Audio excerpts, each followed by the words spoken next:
Kidlat News Updates. Mga balita ngayon, magnitude 7.6 na lindol yumanig sa Davao Oriental, ramdam sa buong Mindanao. Sunod-sunod na anti-corruption protests tuwing Biyernes pinaghahandaan ng PNP.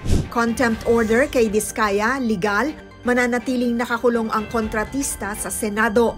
Ako po si Cesar Soriano para ihatid ang nangungunang mga balita sa buong kapuluan ngayon. Niyanig ng magnitude 7.6 na lindol ang Davao Oriental bandang 9:43 AM ngayong Biyernes, October 10, 2025 na tumagal ng humigit kumulang 30 seconds at malawak na naramdaman sa buong Mindanao. Ayon sa Philippine Institute of Volcanology and Seismology o PHIVOLCS, ang lindol ay offshore, mga 62 kilometers timog silangan ng Manay, Davao Oriental na may 10 kilometro ang lalim. Naitala ang Intensity 5 sa Davao City at Intensity 4 sa Bislig, Surigao del Sur. Sumunod naman ang magnitude 5.2, 10:09 ng umaga at 4.9 na aftershock ng 10:15 AM. Dahil dito, sinuspinde ng Davao City LGU ang klase sa lahat ng antas para sa rapid damage assessment. Nagtaas din ang PHIVOLCS ng tsunami warning matapos ang malakas na pagyanig.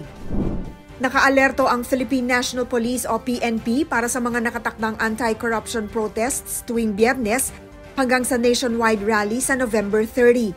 Ayon kay Acting PNP Chief Lieutenant General Jose Melencio Nartates Jr., nakahanda na ang mga police commander lalo na sa Metro Manila upang tiyakin ang kaayusan at seguridad ng mga pagtitipon na pinangungunahan ng trilyon-peso March movement. Binalaan din ni Nartates ang mga grupong maaaring manggamit ng protesta para sa karahasan o labagin ang batas.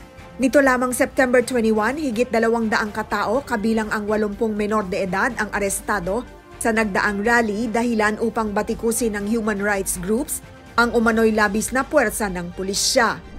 Nanindigan ng Senado na legal at naaayon sa saligang batas ang contempt order sa kontratista na si Pacifico Curly Diskaya II na nananatiling nakakulong sa Senado matapos ang utos ng Pasay RTC Branch 298. Sa desisyon ni Judge Melvin Cedric Bughao, inatasang manatili si Diskaya sa kustodiya ng Senate Sergeant at Arms habang dinidinig ang kanyang petition for writ of habeas corpus na ipagpapatuloy sa Lunes, October 13. Si Diskaya ay na-cite in contempt noong September 18 sa pagdinig ng Senate Blue Ribbon Committee matapos umanong magsinungaling hinggil sa hindi pagdalo ng asawa niyang si Sara Diskaya sa investigasyon, kaugnay ng anomalya sa flood control projects sa bansa, ayon sa tanggapan ni Senate President Vicente Sotto III. Para sa Kidlat News Channel, ako si Rosalyn Sinchonco, nag-uulat. Ako po si Cesar Soriano, kasama nyo sa bawat pagputo ng balita.